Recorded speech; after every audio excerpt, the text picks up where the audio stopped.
할렐루야. 오늘도 새날을 주신 하나님을 찬양합니다. 어제는 거룩한 주일을 보내고 또 새로운 한 주간을 시작합니다. 이 한 주간도 주의 말씀을 통해 새 힘을 얻어서 믿음으로 승리하는 한 주간이 되시기를 주님의 이름으로 축원합니다. 오늘은 에스겔 14장 1절로 11절까지 말씀입니다. 하나님의 말씀을 경청하시기 바랍니다. 이스라엘 장로 두어 사람이 나와 내 앞에 앉으니 여호와의 말씀이 내게 임하여 이르시되, 인자야, 이 사람들이 자기 우상을 마음에 들이며 죄악의 걸림돌을 자기 앞에 두었으니 그들이 내게 묻기를 내가 조금인들 용납하랴? 그런즉 너는 그들에게 말하여 이르라. 나 주 여호와가 말하노라. 이스라엘 족속 중에 그 우상을 마음에 들이며 죄악의 걸림돌을 자기 앞에 두고 선지자에게로 가는 모든 자에게 나 여호와가 그 우상의 수효대로 보응하리니 이는 이스라엘 족속이 다 그 우상으로 말미암아 나를 배반하였으므로 내가 그들의 마음 먹은 대로 그들을 잡으려 함이라. 그런즉 너는 이스라엘 족속에게 이르기를 주 여호와의 말씀에 너희는 마음을 돌이켜 우상을 떠나고 얼굴을 돌려 모든 가증한 것을 떠나라. 이스라엘 족속과 이스라엘 가운데 거류하는 외국인 중에 누구든지 나를 떠나고 자기 우상을 마음에 들이며 죄악의 걸림돌을 자기 앞에 두고 자기를 위하여 내게 묻고자 하여 선지자에게 가는 모든 자에게는 나 여호와가 친히 응답하여 그 사람을 대적하여 그들을 놀라움과 표징과 속담거리가 되게 하여 내 백성 가운데에서 끊으리니 내가 여호와인 줄을 너희가 알리라. 만일 선지자가 유혹을 받고 말을 하면 나 여호와가 그 선지자를 유혹을 받게 하였음이거니와 내가 손을 펴서 내 백성 이스라엘 가운데에서 그를 멸할 것이라. 선지자의 죄악과 그들에게 묻는 자의 죄악이 같은즉 각각 자기의 죄악을 담당하리니 이는 이스라엘 족속이 다시는 미혹되어 나를 떠나지 아니하게 하며 다시는 모든 죄로 스스로 더럽히지 아니하게 하여 그들을 내 백성으로 삼고 나는 그들의 하나님이 되려 함이라. 주 여호와의 말씀이니라. 아멘. 오늘도 이 말씀을 통해 우리에게 주시는 하나님의 음성을 듣게 되길 바랍니다. 오늘 1절에 보면 이스라엘 장로들이 에스겔을 방문해서 하나님의 뜻을 묻고자 했다 그랬습니다. 무엇에 대해 하나님의 뜻을 묻는 것인지 자세히 나와 있지 않아서 잘 알 수 없지만 아마도 당시의 상황들을 보았을 때 이들이 이스라엘의 운명이 어떻게 될 것인가 하나님께 아마 묻고 있었을 것입니다. 중요한 것은 이들 이스라엘 장로들은 이미 그 마음에 다른 우상을 마음에 두고 섬기고 있었다는 것입니다. 즉 그들은 다른 우상을 마음에 두고 그 우상에게 이스라엘의 운명에 대해 묻고 또 그 우상에게 질문해 왔지만 그러면서도 선지자에게 또 나와서 하나님의 뜻이 무엇인지를 묻고자 한다는 것이죠. 마치 다른 여자를 마음에 품고 있으면서 본처에게 와서 사랑한다 라고 고백하는 정말 이중적인 너무나도 나쁜 남자와 같은 그런 모습이지요. 그러자 하나님께서 바로 그 자리에서 에스겔 선지자에게 말씀으로 임하십니다. 자, 오늘 3절 4절에 보시면 인자야, 이 사람들이 자기 우상을 마음에 들이며 죄악의 걸림돌을 자기 앞에 두었으니 그들이 내게 묻기를 내가 조금인들 용납하랴? 그런즉 너는 그들에게 말하여 이르라. 나 주 여호와가 말하노라. 이스라엘 족속 중에 그 우상을 마음에 들이며 죄악의 걸림돌을 자기 앞에 두고 선지자에게로 가는 모든 자에게 나 여호와가 그 우상의 수효대로 보응하리니. 아멘. 하나님께서는 마음에 우상을 품은 자들이 하나님께 나와 묻는 것 그 자체를 절대로 용납할 수 없노라 말씀하십니다. 왜냐하면 우상이, 그 마음에 있는 우상이 죄악의 걸림돌이 되기 때문이다 라고 말씀하신 거죠. 여기서 우리가 중요한 것은, 분명히 알아야 될 것은 하나님은 우리 눈앞에 보이는 어떤 문제 해결보다 우리 내면의 영적 문제에 더 깊은 관심을 갖고 계신다는 사실입니다. 물론 하나님께서는 눈에 보이는 세상 그리고 세상의 역사에 대해서도 하나님의 주권을 행사하고 모든 것을 주관하시지요. 그렇기 때문에 우리가 눈으로 보고 현실에 관심을 갖고 현실적인 문제를 가지고 하나님 앞에 나와 질문하고 묻고 해답을 구할 때 하나님은 당연히 우리의 현실적인 문제에도 관심을 가지고 우리의 작은 신음에도 귀 기울이시는 분이 우리 하나님이시면 틀림이 없습니다. 그러나 하나님께 더 큰 관심사가 있습니다. 하나님이 더 많이 관심을 기울이는 부분이 있습니다. 바로 우리의 영혼의 문제고 영적인 문제라는 것이죠. 사람이 제 아무리 눈에 보이는 현실의 문제로 다급한 심령으로 하나님께 나아와도 영적으로 하나님과 단절되어 있다면 그 사람의 마음속에 죄가 가득하고 우상이 가득하고 그렇게 가증한 것들로 그 영혼이 가득 채워져 있다면 그 영적인 단절로 인해 하나님으로부터는 어떤 문제 해결도 얻지 못하게 될 것입니다. 반면에 이 세상 어떤 문제보다 영적인 문제에 우선적으로 관심을 갖고 먼저 영혼이 잘 되도록 하기 위해 하나님을 우선순위에 두고 먼저 하나님의 나라와 그의 의를 구하고 하나님의 영광을 위해 예배하는 삶, 기도하는 삶, 그렇게 영적인 것에 관심을 갖던 사람이 삶의 다급한 현실의 문제로 인해 하나님 앞에 나와 간구한다면 하나님께서는 기도에 응답하실 뿐만 아니라 왜 이런 어려움을 주셨는지 크고 은밀한 비밀도 깨닫게 해 주실 것입니다. 그렇게 영혼이 잘 되어야 범사가 잘 되고 강건하게 되는 것, 이것이 하나님의 영적 원리인 것입니다. 그런데 우리 영혼의 문제에 있어서 최악은 뭐냐? 하나님과 우상을 겸하여 섬기는 것입니다. 지금 이스라엘의 장로들은 영적으로 다른 한편으로는 우상을 섬기면서 죄악의 걸림돌을 그 앞에 두고 있습니다. 그러면서도 하나님 앞에 나와 하나님의 뜻을 묻는 이중적인 태도를 취하고 있는 것이죠.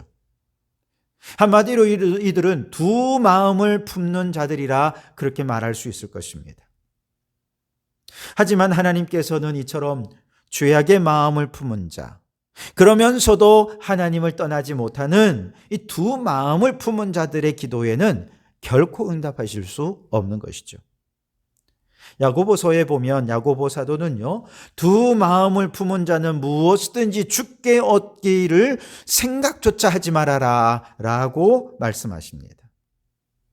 그렇기 때문에 우리가 하나님 앞에 나아가기 전에 먼저 살펴야 될 것은 우리의 영혼에 혹시 죄악의 걸림돌이 있지는 않은지, 하나님보다 더 사랑하고 있는 것이 있지는 않은지, 하나님도 사랑하지만 또 다른 것도 사랑해서 세상의 것에 한 발, 하나님께 한 발, 교회에 한 발, 세상에 한 발, 그렇게 양다리 걸치는 신앙생활을 하고 있지는 않은지 우리의 영혼을 먼저 살피고 우상을 제거하고 하나님보다도 사랑하는 것들을 포기한 이후에 하나님 앞에 나와야 하나님께서 그의 예배를 기뻐 받으시고 예배를 통해 은혜와 복을 내려 주시는 것입니다. 창세기 35장에 보면 야곱이 세겜에서 하나님께 부르심을 받아서 이제 베델로 올라가려 합니다. 그때 베델에 올라가서 하나님 앞에 제단을 쌓아 예배해야 되는데 그 전에 한 일이 있습니다. 하나님 앞에 나아가서 이제 예배드리기 전에 야곱은 온 식구들과 함께한 모든 사람들에게 그들이 가지고 있는 모든 우상을 제거하라, 그렇게 명령했습니다. 왜냐? 우상을 제거하고 난 다음에야 비로소 하나님 앞에 예배하는 예배가 온전히 상달될 수 있기 때문에 그렇습니다. 눈에 보이는 우상만이 우상이겠습니까? 하나님보다 세상을 더 사랑하는 마음, 하나님보다 돈을 더 사랑하고 하나님보다 세상의 쾌락을 더 사랑하고 하나님보다 사람 만나는 것 좋아하고 그렇게 우리 안에 하나님보다 더 사랑하는 것들이 있는지 마음을 잘 살펴서 우리의 영혼을 잘 살펴서 하나님 앞에 나아가기 전에 이 모든 죄악의 걸림돌을 제거한 다음에 그리고 하나님 앞에 나아갈 때 그 예배가 하나님께 상달되고 하나님께서 주시는 은혜와 복을 받게 되는 것입니다. 반면에 하나님 앞에 나아가면서도 여전히 다른 한편으로는 돈을 사랑해요. 세상의 권력과 힘을 의지합니다.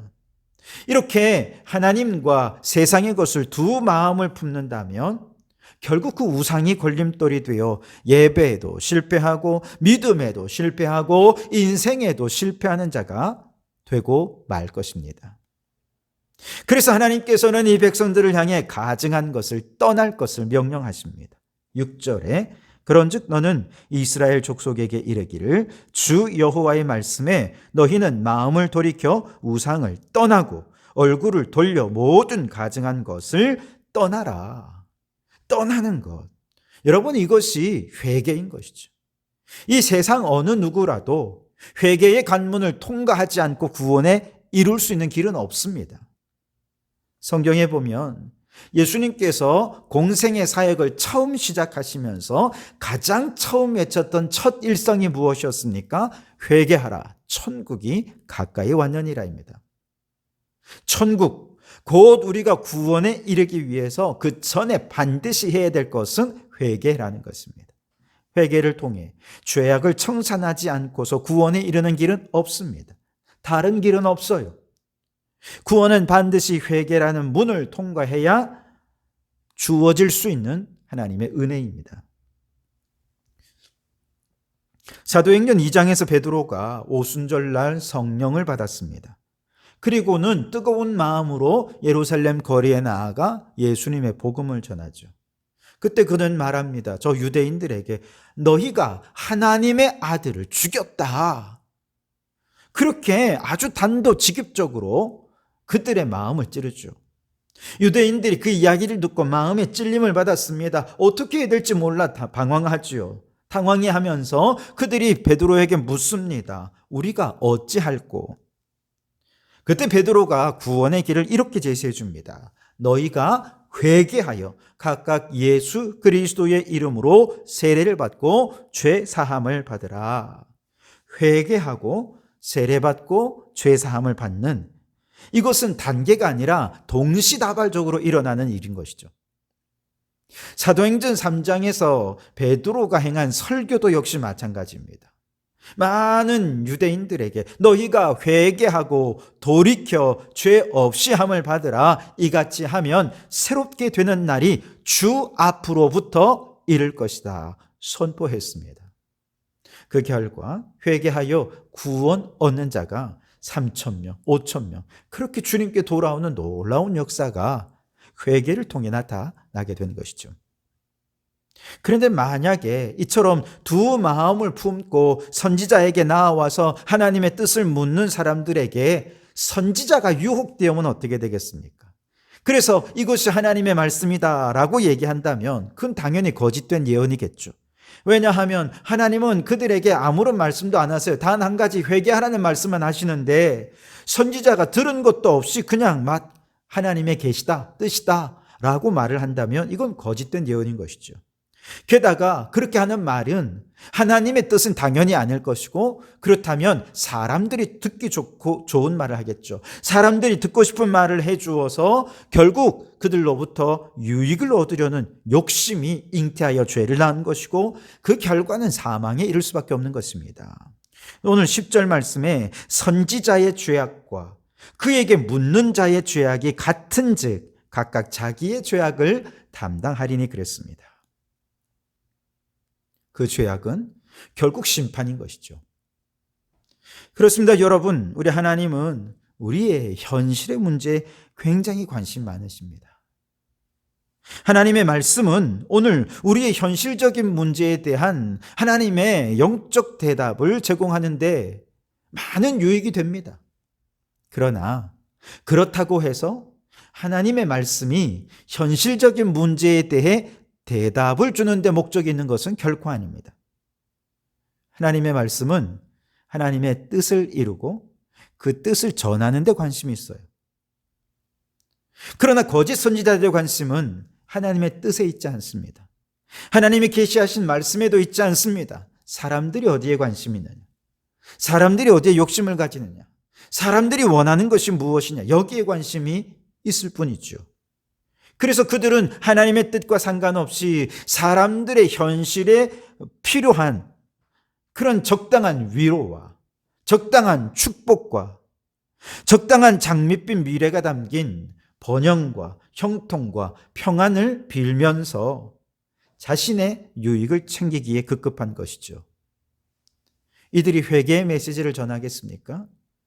그들로부터 책망의 메시지를 들을 수 있겠습니까?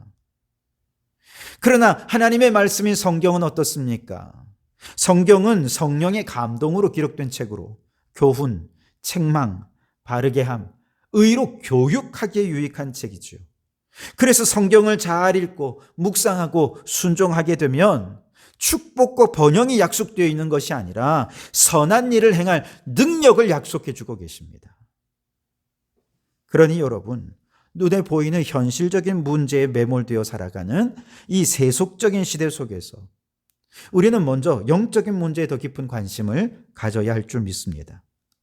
하나님과 우상을 겸하여 섬기지 말고 우리의 영혼으로 오직 하나님 한 분만을 품고 일편단심으로 하나님만 사랑하는 우리 성도들이 되어야 할 줄 믿습니다.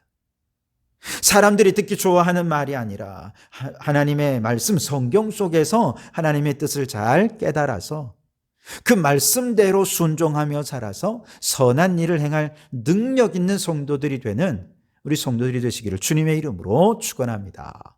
기도하겠습니다. 하나님, 세속화된 시대 속에서 우리 성도들은 영적인 문제에 더 관심을 많이 갖게 해 주십시오. 영혼이 잘됨 같이 범사가 잘되고 강건케 되는 축복을 더하옵소서. 하나님과 우상을 겸하여 섬기지 않게 하시고 하나님을 향한 일편단심의 마음을 품게 하옵소서. 사람들이 듣기 좋은 말이 아니라 하나님이 원하시는 말씀을 듣고 순종하고 증거해서 하나님의 뜻을 능력 있게 행하는 자들이 되게 해 주시옵소서. 예수님 이름으로 기도하옵나이다. 아멘.